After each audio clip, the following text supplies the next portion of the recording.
Assalamualaikum warahmatullahi wabarakatuh. Saya Ratna Hardanti dari kelas akuntansi malam semester 5 dengan NPM 1811100134080076. Hari ini saya akan memaparkan materi tentang ekonomi Islam.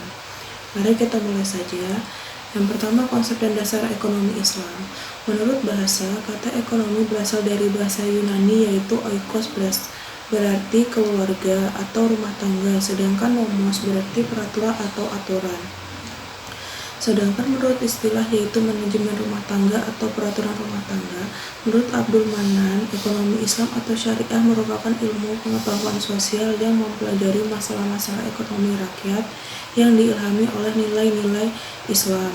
Beberapa ahli definisi ekonomi syariah sebagai suatu ilmu yang mempelajari perilaku manusia dalam usaha untuk memenuhi kebutuhan dengan alat pemenuhan kebutuhan yang terbatas di dalam kerangka syariah Islam. Definisi lain merumuskan bahwa ekonomi syariah adalah ilmu yang mempelajari perilaku orang muslim dalam suatu masyarakat Islam yang dibingkai dengan syariah Islam. Dengan fitrahnya, ekonomi syariah merupakan suatu sistem yang dapat mewujudkan keadilan ekonomi bagi seluruh umat. Sedangkan dengan ciri khasnya, ekonomi Islam dapat menunjukkan jati dirinya dengan segala kelebihan pada setiap sistem yang dimilikinya. Selanjutnya, karakteristik ekonomi Islam. Pertama, menggunakan sistem bagi hasil. Kedua, menggabungkan antara nilai spiritual dan material.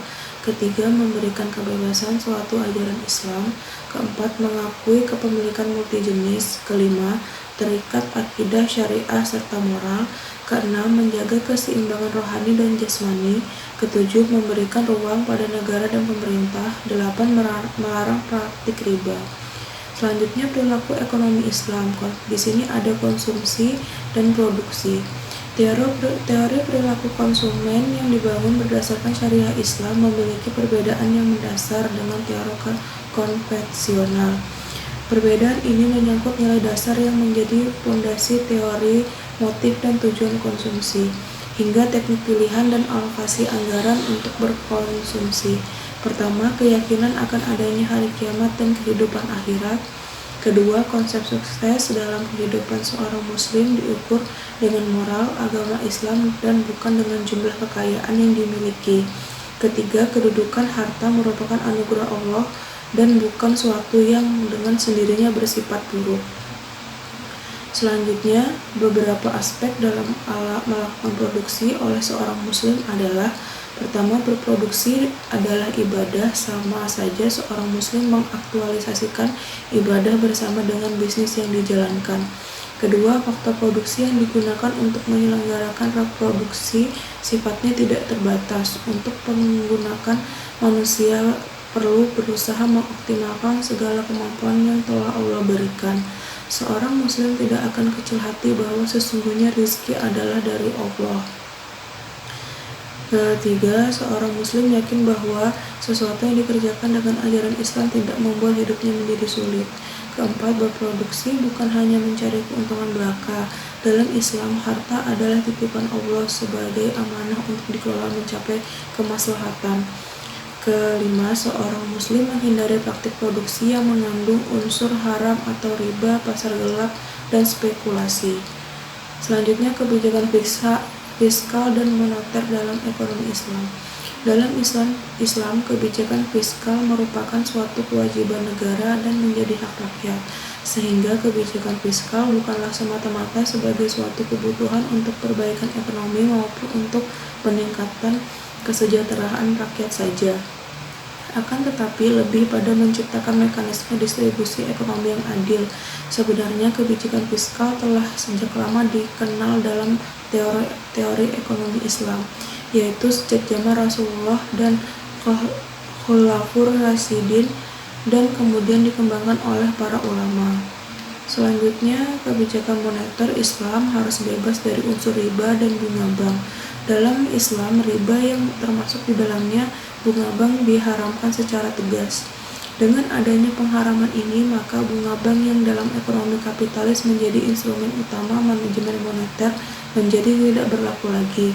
Sasaran kebijakan moneter adalah meraih kondisi equilibrium yang ditandai dengan pemerataan pembangunan, pertumbuhan ekonomi yang tinggi, stabilitas harga, ketersediaan lapangan pekerjaan, dan net ekspor yang bersifat balance. Selanjutnya, lembaga keuangan Islam.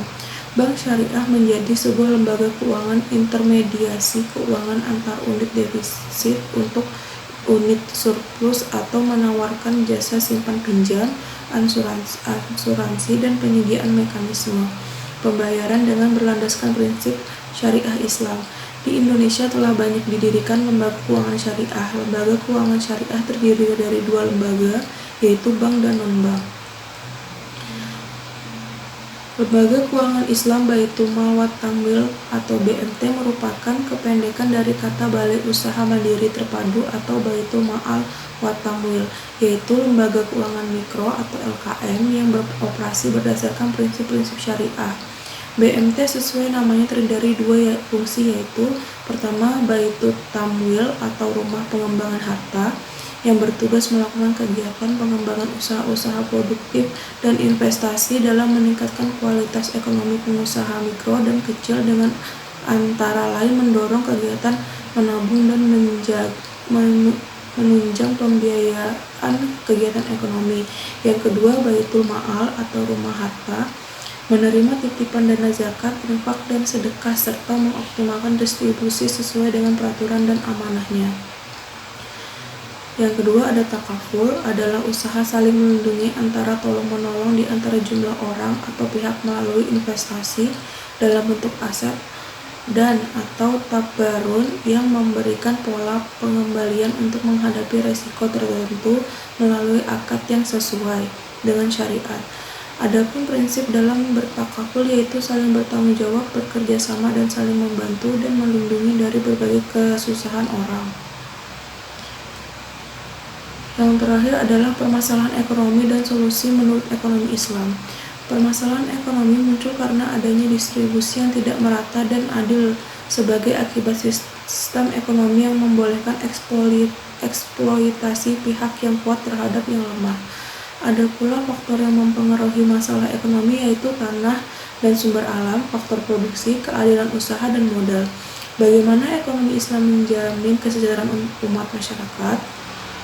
Berikut ada 5. Yang pertama, Islam mendorong pertumbuhan ekonomi yang memberi manfaat luas bagi masyarakat. Kedua, Islam mendorong penciptaan anggaran negara yang memihak pada kepentingan rakyat banyak.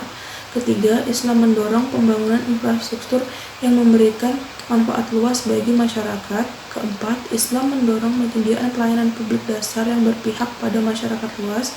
Kelima, Islam mendorong kebijakan pemerataan dan distribusi pendapatan yang memihak rakyat miskin. Mungkin itu saja yang bisa saya sampaikan dalam materi ekonomi Islam. Mohon maaf bila ada kesalahan kata dan kalimat pengucapan.